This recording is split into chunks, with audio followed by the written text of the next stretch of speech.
सियावर रामचंद्र की, सियावर रामचंद्र की जय सिया राम। उत्तर प्रदेश की राज्यपाल आनंदीबेन पटेल, राष्ट्रीय स्वयंसेवक संघ के परम पूजनीय सरसंघ चालक डॉक्टर मोहन भागवत जी, उत्तर प्रदेश के मुख्यमंत्री योगी आदित्यनाथ जी, श्री राम जन्मभूमि तीर्थ क्षेत्र ट्रस्ट के अध्यक्ष पूज्य महंत नृत्य गोपाल दास जी, पूज्य संत समाज, यहां पधारे सभी भक्तगण, देश और दुनिया से इस ऐतिहासिक पल के साक्षी बन रहे कोटि कोटि राम भक्त, देवी और सज्जनों, आज अयोध्या नगरी भारत की सांस्कृतिक चेतना के एक और उत्कर्ष बिंदु की साक्षी बन रही है। आज संपूर्ण भारत, संपूर्ण विश्व राममय है।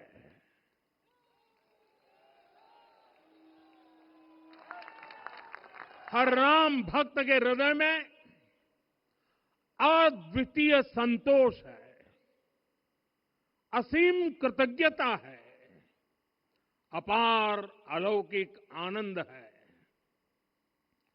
सदियों के घाव भर रहे हैं, सदियों की वेदना आज विराम पा रही है, सदियों का संकल्प आज सिद्धि को प्राप्त हो रहा है। आज उस यज्ञ की पूर्णाहुति है जिसकी अग्नि 500 वर्ष तक प्रज्वलित रही, जो यज्ञ एक पल भी आस्था से डिगा नहीं, एक पल भी विश्वास से टूटा नहीं। आज भगवान श्री राम के गर्भगृह की अनंत ऊर्जा, श्री राम परिवार का दिव्य प्रताप इस धर्म ध्वजा के रूप में इस दिव्यतम भव्यतम मंदिर में प्रतिष्ठापित हुआ है। और साथियों, ये धर्म ध्वजा केवल एक ध्वजा नहीं, ये भारतीय सभ्यता के पुनर्जागरण का ध्वज है। इसका भगवा रंग, इस पर रचित सूर्यवंश की ख्याति, वर्णित ओम शब्द और अंकित कोविदार वृक्ष राम राज्य की कीर्ति को प्रतिरूपित करता है। ये ध्वज संकल्प है, ये ध्वज सफलता है, ये ध्वज संघर्ष से सृजन की गाथा है, ये ध्वज सदियों से चले आ रहे स्वप्नों का साकार स्वरूप है। ये ध्वज संतों की साधना और समाज की सहभागिता की सार्थक परिणति है।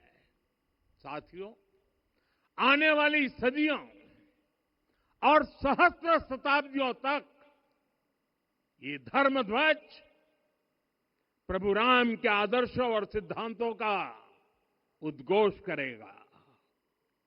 ये धर्म ध्वज आह्वान करेगा, सत्यमेव जयते नानृतम, यानी जीत सत्य की ही होती है, असत्य की नहीं।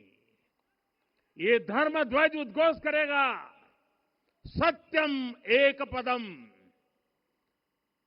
ब्रह्म सत्य धर्म प्रतिष्ठित, अर्थात सत्य ही ब्रह्म का स्वरूप है, सत्य में ही धर्म स्थापित है। ये धर्म ध्वज प्रेरणा बनेगा, प्राण जाए पर वचन न जाहि, अर्थात जो कहा जाए वही किया जाए। ये धर्म ध्वज संदेश देगा, कर्म प्रधान विश्व रची राखा, अर्थात विश्व में कर्म और कर्तव्य की प्रधानता हो। ये धर्म ध्वज कामना करेगा, बैर न विग्रह आस न त्रासा, सुखमय ताहि सदा सब आशा, यानी भेदभाव, पीड़ा, परेशानी से मुक्ति, समाज में शांति और सुख हो। ये धर्म ध्वज हमें संकल्पित करेगा, नहीं दरिद्र कोउ दुखी न दीना, यानी हम ऐसा समाज बनाएं जहां गरीबी न हो, कोई दुखी या लाचार न हो। साथियों, हमारे ग्रंथों में कहा गया है, आरोपितम ध्वजम दृष्ट्वा, ये अभिनंदनित धार्मिकाः ते अपि सर्वे प्रमुच्यते महापातक कोटिभिः, यानी जो लोग किसी कारण मंदिर नहीं आ पाते और दूर से मंदिर के ध्वज को प्रणाम कर लेते हैं, उन्हें भी उतना ही पुण्य मिल जाता है। साथियों, ये धर्म ध्वज भी इस मंदिर के ध्येय का प्रतीक है।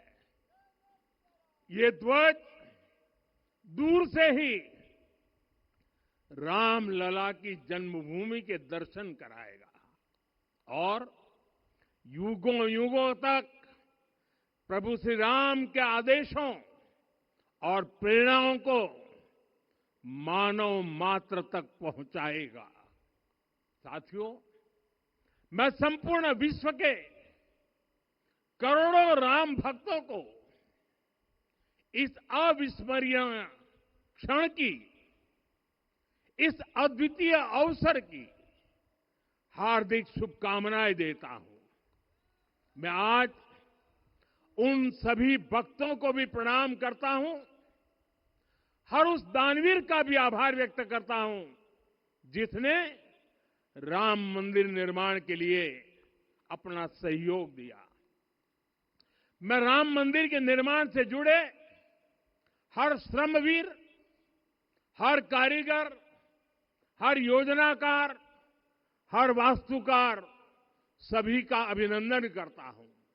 साथियों, अयोध्या वह भूमि है जहां आदर्श आचरण में बदलते हैं। यही वह नगरी है जहां श्री राम ने अपना जीवन पथ शुरू किया था।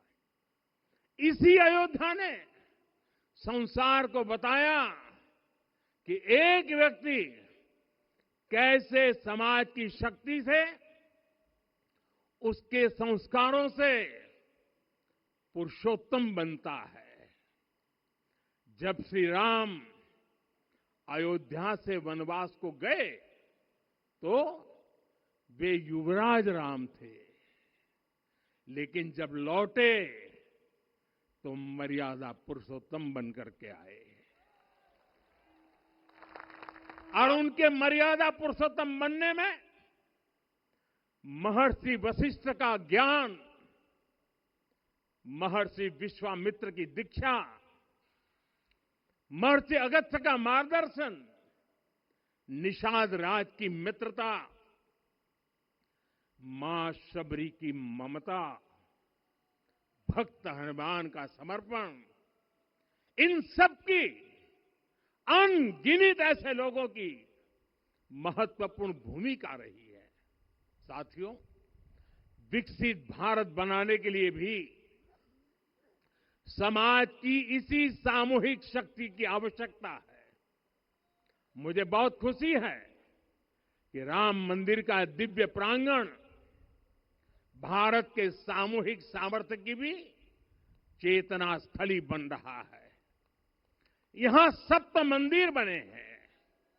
यहां माता शबरी का मंदिर बना है, जो जनजातीय समाज के प्रेम भाव और आतिथ्य परंपरा की प्रतिमूर्ति है। यहां निषादराज का मंदिर बना है। ये उस मित्रता का साक्षी है जो साधन नहीं, साध्य को, उसकी भावना को पूजती है। यहां एक ही स्थान पर माता अहिल्या है, महर्षि वाल्मीकि है, महर्षि वशिष्ठ है, महर्षि विश्वामित्र है, महर्षि अगस्त्य है और संत तुलसीदास है।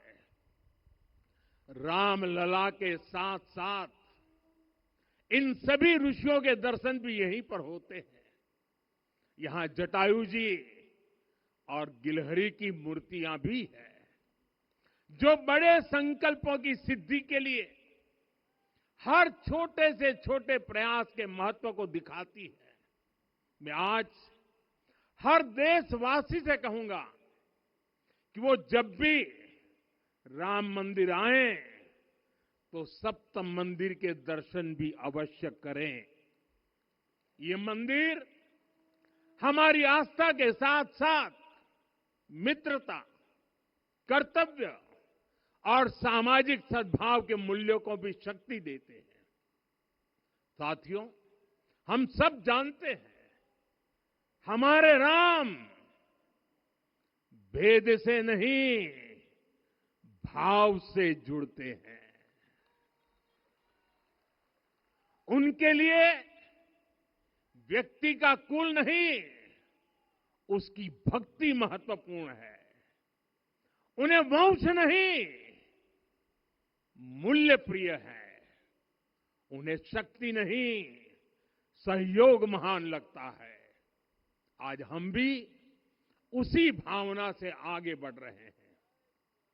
पिछले 11 वर्षों में महिला, दलित, पिछड़े, अति पिछड़े, आदिवासी, वंचित, किसान, श्रमिक, युवा, हर वर्ग को विकास के केंद्र में रखा गया है।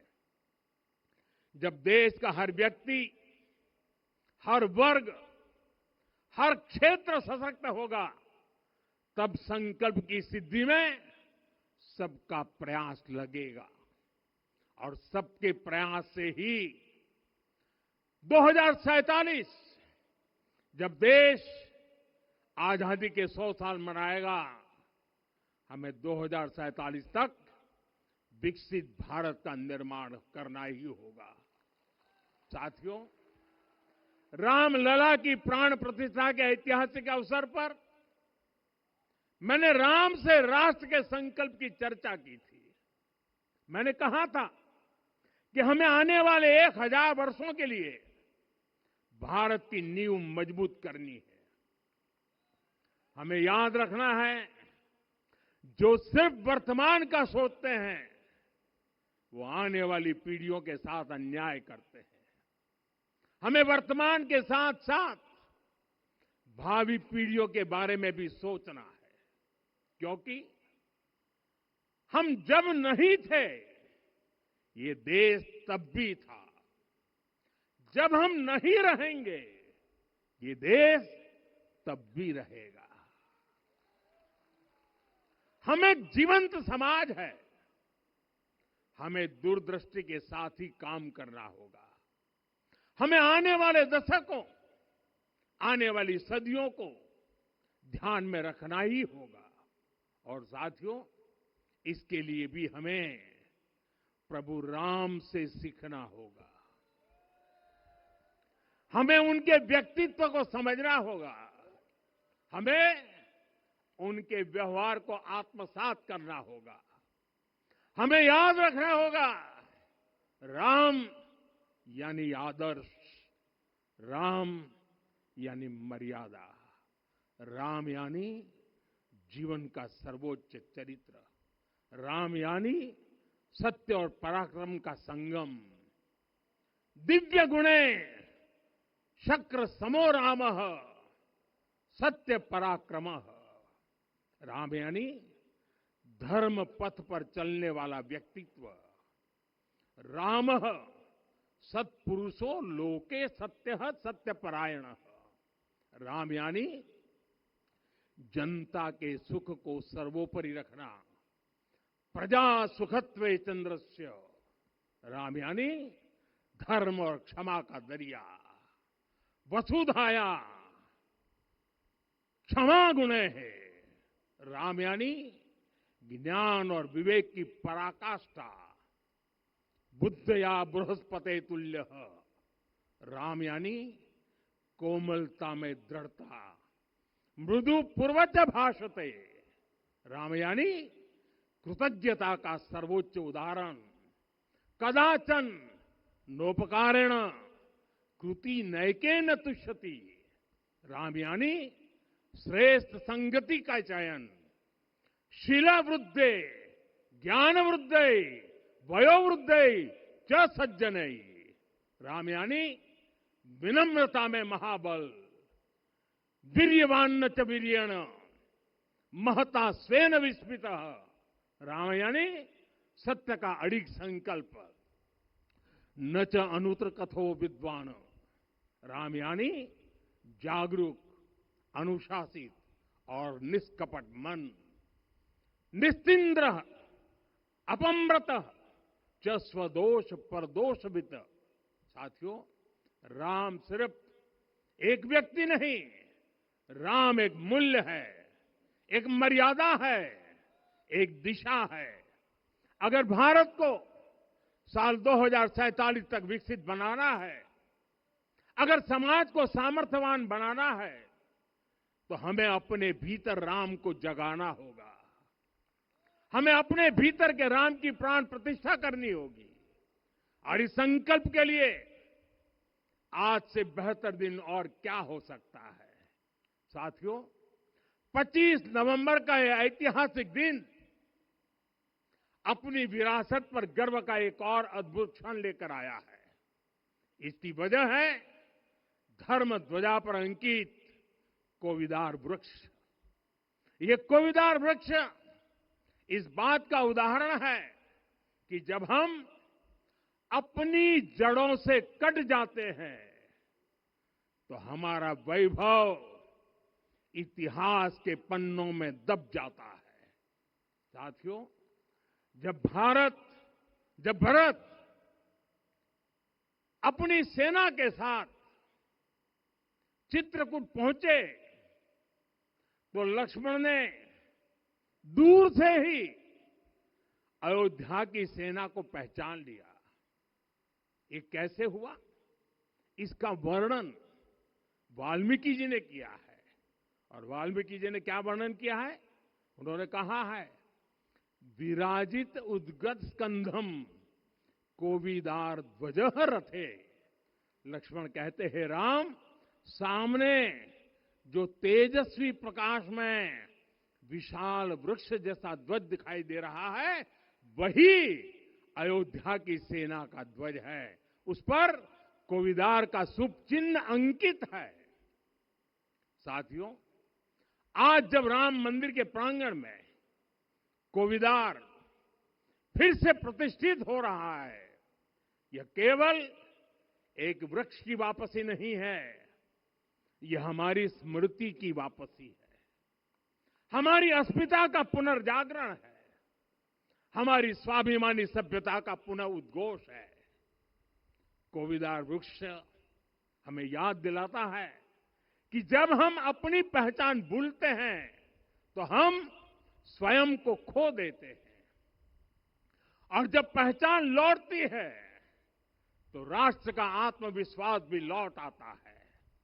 और इसलिए मैं कहता हूं, देश को आगे बढ़ना है तो अपनी विरासत पर गर्व करना होगा। साथियों, अपनी विरासत पर गर्व के साथ साथ एक और बात भी महत्वपूर्ण है, और वो है गुलामी की मानसिकता से पूरी तरह मुक्ति। आज से 190 साल पहले 190 साल पहले साल 1835 में 1835 में मैकाले नाम के एक अंग्रेज ने भारत को अपनी जड़ों से उखाड़ने के बीज बोए थे। मैकाले ने भारत में मानसिक गुलामी की नींव रखी थी। 10 साल बाद यानी 2035 में उस अपवित्र घटना को 200 वर्ष पूरे हो रहे हैं। कुछ दिन पहले मैंने एक कार्यक्रम में आग्रह किया था कि हमें आने वाले 10 वर्षों तक उस 10 वर्षों का लक्ष्य लेकर चलना है कि भारत को गुलामी की मानसिकता से मुक्त करके रहेंगे। साथियों, सबसे बड़ा दुर्भाग्य यह है कि मैकाले ने जो कुछ सोचा था उसका प्रभाव कहीं व्यापक हुआ। हमें आजादी मिली, लेकिन हीन भावना से मुक्ति नहीं मिली। हमारे यहां एक विकार आ गया कि विदेश की हर चीज, हर व्यवस्था अच्छी है और जो हमारी अपनी चीजें हैं उनमें खोट ही खोट है। साथियों, गुलामी की यही मानसिकता है जिसने लगातार यह स्थापित किया। हमने विदेशों से लोकतंत्र लिया। कहा गया कि हमारा संविधान भी विदेश से प्रेरित है, जबकि सच ये है कि भारत लोकतंत्र की जननी है, मदर ऑफ डेमोक्रेसी है।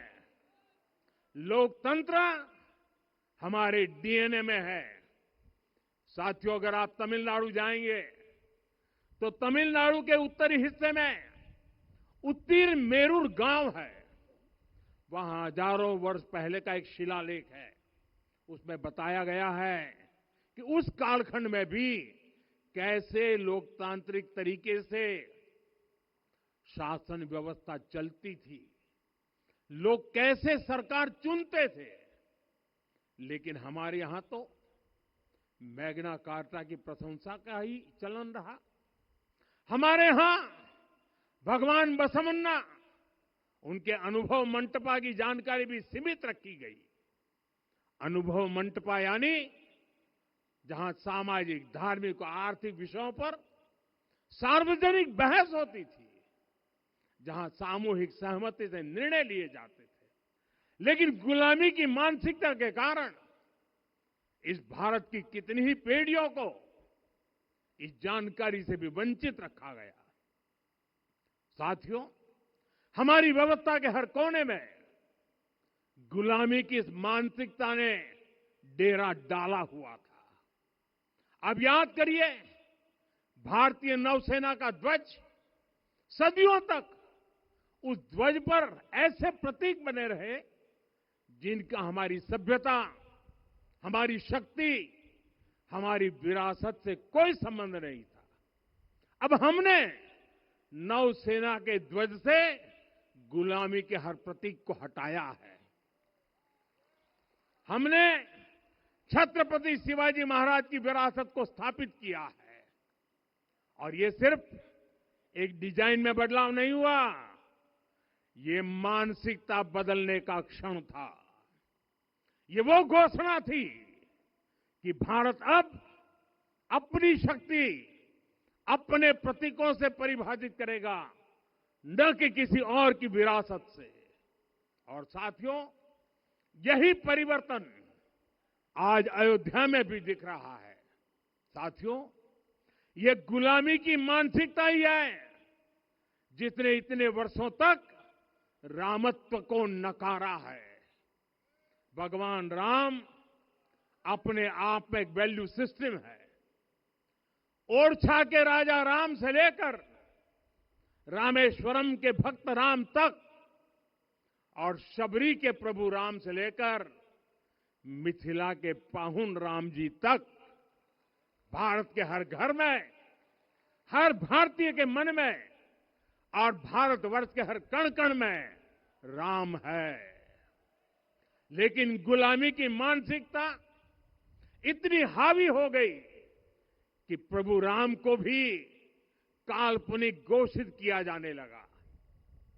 साथियों, अगर हम ठान ले अगले 10 साल में मानसिक गुलामी से पूरी तरह मुक्ति पा लेंगे और तब जाकर के ऐसी ज्वाला प्रज्वलित होगी, ऐसा आत्मविश्वास बढ़ेगा कि 2047 तक विकसित भारत का सपना पूरा होने से भारत को कोई रोक नहीं पाएगा। आने वाले 1000 वर्ष के लिए भारत की नींव तभी सशक्त होगी जब मैकाले की गुलामी के प्रोजेक्ट को हम अगले 10 साल में पूरी तरह ध्वस्त करके दिखा देंगे। साथियों, अयोध्या धाम में रामलला का मंदिर परिसर भव्य से भव्यतम हो रहा है और साथ ही अयोध्या को संवारने का काम लगातार जारी है। आज अयोध्या फिर से वह नगरी बन रही है जो दुनिया के लिए उदाहरण बनेगी। त्रेता युग की अयोध्या ने मानवता को नीति दी। 21वीं सदी की अयोध्या मानवता को विकास का नया मॉडल दे रही है। तब अयोध्या मर्यादा का केंद्र थी, अब अयोध्या विकसित भारत का मेरुदंड बनकर उभर रही है। साथियों, भविष्य की अयोध्या में पौराणिकता और नूतनता का संगम होगा। सरयू जी की अमृत धारा और विकास की धारा एक साथ बहेगी। यहां आध्यात्म और आर्टिफिशियल इंटेलिजेंस दोनों का तालमेल दिखेगा। राम पथ, भक्ति पथ और जन्मभूमि पथ से नई अयोध्या के दर्शन होते हैं। अयोध्या में भव्य एयरपोर्ट है। अयोध्या में आज शानदार रेलवे स्टेशन है।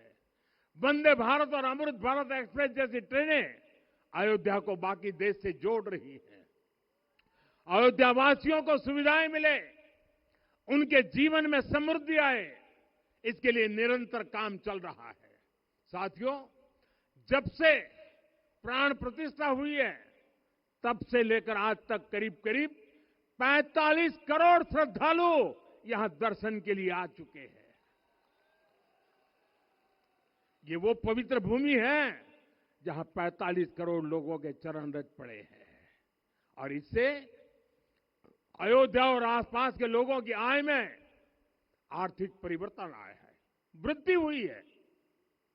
कभी अयोध्या विकास के पैमानों में बहुत पीछे थी, आज अयोध्या नगरी यूपी के अग्रणी शहरों में से एक बन रही है। साथियों, 21वीं सदी का आने वाला समय बहुत महत्वपूर्ण है। आजादी के बाद के 70 साल में भारत विश्व की 11वीं सबसे बड़ी अर्थव्यवस्था बना। 70 साल में 11वीं। लेकिन पिछले 11 साल में ही भारत विश्व की 5वीं सबसे बड़ी अर्थव्यवस्था बन चुका है। और वो दिन दूर नहीं जब भारत विश्व की 3री सबसे बड़ी अर्थव्यवस्था भी बन जाएगा। आने वाला समय नए अवसरों का है, नई संभावनाओं का है और इस अहम कालखंड में भी भगवान राम के विचार ही हमारी प्रेरणा बनेंगे। जब श्री राम के सामने रावण विजय जैसा विशाल लक्ष्य था, तब उन्होंने कहा था, सौरज धीरज ते ही रथ चाका, सत्यशील दृढ़ ध्वज पताका, बल विवेक दम परहित गोरे, क्षमा कृपा समता रजु जोरे। यानी रावण पर विजय पाने के लिए जो रथ चाहिए, शौर्य और धैर्य उसके पहिए हैं, उसकी ध्वजा सत्य और अच्छे आचरण की है, बल विवेक संयम और परोपकार इस रथ के घोड़े हैं, लगाम के रूप में क्षमा दया और समता है जो रथ को सही दिशा में रखते हैं। साथियों, विकसित भारत की यात्रा को गति देने के लिए ऐसा ही रथ चाहिए, ऐसा रथ जिसके पहिए शौर्य और धैर्य हो, यानी चुनौतियों से टकराने का साहस भी हो और परिणाम आने तक दृढ़ता से डटे रहने का धैर्य भी हो। ऐसा रथ जिसकी ध्वजा सत्य और सर्वोच्च आचरण हो, यानी नीति नियत और नैतिकता से समझौता कभी न हो।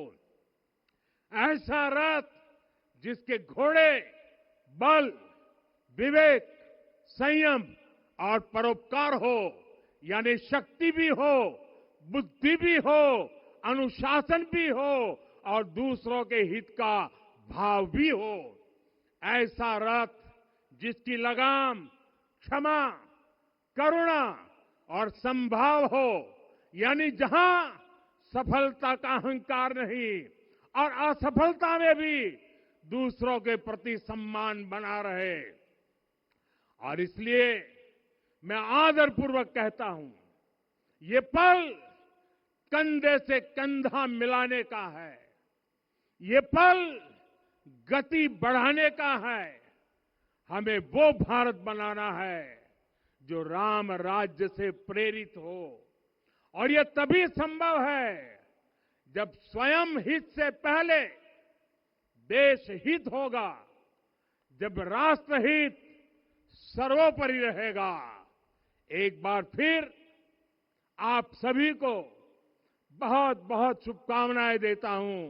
जय सिया राम, जय सिया राम, जय सिया राम।